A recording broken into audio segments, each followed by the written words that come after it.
Renaud Conrad, bonjour. Vous êtes Bonjour. enseignant histoire-géographie. On va parler de la préparation au débat avec un EMT. Oui. Alors déjà, donc, dans quel contexte on propose aux élèves de débattre? Alors on peut débattre dans de nombreuses matières, mais on débat surtout au collège en éducation civique, en français. Au lycée, ça va être plutôt en ECJS, en lettres aussi. Et puis après, ça peut être dans n'importe quelle matière, en scientifique, où on peut amener les élèves à réfléchir sur un sujet, où ils peuvent échanger et argumenter. Donc l'objectif, c'est que les élèves puissent développer un argumentaire. Voilà, l'objectif, c'est que les élèves apprennent à développer un argumentaire, apprennent à s'écouter, apprennent à dire ils ne sont pas d'accord, mais en argumentant aussi, en donnant leurs arguments à eux, de façon à ce qu'on ait un vrai débat et pas quelque chose où chacun n'écoute pas les autres et repart avec son idée. Voilà. Pour construire le débat, quelque part, il faut le préparer un petit peu. Et donc là, on va, dans votre cas, utiliser une plateforme ENT pour préparer tout ça. Voilà, parce que je me suis aperçu que lorsque je préparais des débats sans ENT, bon, je demandais bien aux élèves d'aller voir certains documents, sauf qu'ils n'y allaient pas toujours.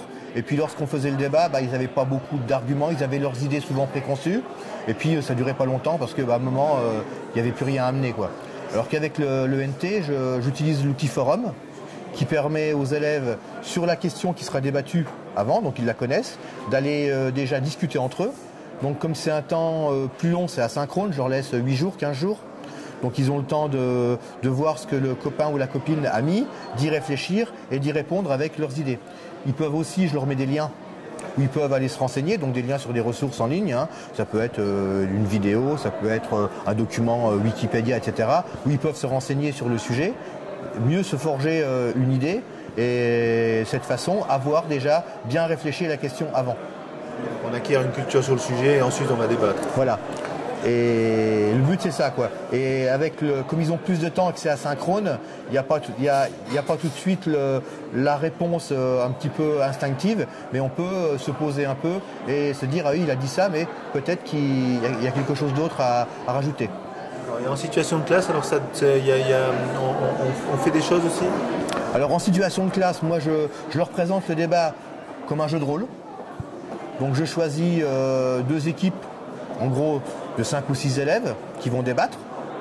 Et je leur explique bien que c'est une sorte de jeu de rôle. Ils ont une idée à défendre avec des arguments. Alors peu importe que ce soit leurs idées personnelles ou pas. Ce qui est important, c'est qu'ils reprennent des arguments qu'ils ont vus de leurs camarades pour défendre l'idée de leur équipe. Bon, en gros, il y a l'équipe qui est pour, l'équipe qui est contre. Et là, ils peuvent amener des idées, arrêter les idées des autres et leur dire bah oui mais tu dis ça mais il y a peut-être ça aussi. Et donc comme ça le débat il peut durer pendant généralement ça dure bien une demi-heure quand même et à la fin on peut faire une synthèse de ce qui a été dit, mais au moins les élèves ont appris à argumenter parce qu'ils avaient des idées sur le sujet et ils pouvaient vraiment les amener face aux autres. Et des fois on s'aperçoit qu'il y a des idées qui n'étaient pas apparues dans le forum qui viennent parce que d'en discuter, il y a quelque chose qui revient et ça marche relativement bien. Et donc il y a un élève qui préside aussi. J'essaye de ne pas intervenir dans le débat. Si ça se passe bien, j'écoute mais je ne regarde pas la fenêtre. Comme ça je les laisse vraiment. Et puis tous les autres élèves, ils observent les débatteurs avec une fiche et ils cochent des cases en fonction de ce que chacun a dit, a fait. Voilà. Et il y a une sorte d'auto-évaluation après entre celui qui débat et celui qui l'a observé. Et les synthèses du débat sont sur l'ENT comme à l'Assemblée nationale. Voilà, on fait des petites synthèses très courtes. Après, qu'est-ce qu'on peut retirer de l'idée? C'est jamais tranché, il y a toujours du pour, du contre, avec les arguments forts du pour et du contre. Voilà, on tranche pas de grandes idées. Je leur ai fait, mes élèves de 3e dernièrement, je leur ai fait un débat sur faut-il changer les paroles de la Marseillaise? On n'a pas tranché, quoi. Mais bon, c'était l'idée de pouvoir amener des arguments sur certains sujets. D'autres exemples de sujets qui ont été traités, qui ont été vraiment productifs? Doit-on limiter la liberté sur Internet avec des 4e par exemple? Donc voilà, donc chacun amène ses idées, etc.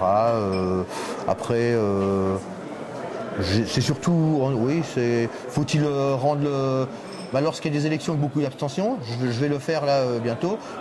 On s'aperçoit qu'il y a beaucoup d'abstention. Faut-il rendre le vote obligatoire, par exemple? ou sinon comment faire pour que les gens aillent plus voter. Enfin, voilà, ce genre de débat qui prise peuvent, avec l'actualité, souvent prise avec l'actualité ou avec le programme. Hein. On trouve toujours une question. Alors j'en fais 2, 3 dans l'année, quoi. Quel que soit le niveau, il y a un niveau de réponse des élèves au niveau scolaire? Alors, pour aller sur le forum, je dirais que les petites classes, 6e, 5e, ils vont plus facilement. 4e, 3e, ils y vont moins facilement. Généralement, je leur laisse une quinzaine de jours pour y aller. Et puis, je vais bien voir, au bout d'une paire de jours, en classe, je leur dis, je leur demande simplement d'y aller au moins une fois, d'argumenter, et puis de préférence, d'y aller plusieurs fois. Alors après, ça va dépendre des classes. Suivant les années, il y en a qui...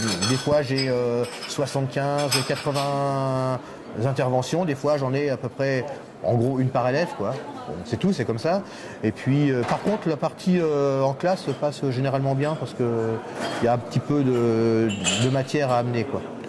Après, ça va dépendre toujours des classes et du sujet. Il y a des sujets qui peuvent... Suivant le... Oui, si c'est un sujet d'actualité, si ça les concerne plus, Internet, il va peut-être y avoir un peu plus de tours que d'autres sujets. Bon. Et parfois, ça m'est arrivé d'avoir un sujet où ils sont quasiment tous d'accord. Donc là, qu'est-ce qu'on fait? Alors, on essaie de trouver quelques... Voilà. Mais avant de faire un débat, on fait toujours la synthèse du forum. Hein. L'heure d'avant, on reprend tous les arguments, on dit, bon, il y a ça. Bon, généralement, ils l'ont vu, mais je prends un quart d'heure, 20 minutes pour qu'on refasse bien le point sur ce qui a été dit, du pour, du contre, de façon à ce que même que celui qui a aillé qu'une fois, il a un petit peu de matière, quoi. Et je ne leur dis pas avant qui sera débatteur. C'est-à-dire que le jour de la séance, voilà. Comme ça, ils sont obligés de travailler sur le pour ou le contre. Merci Bruno.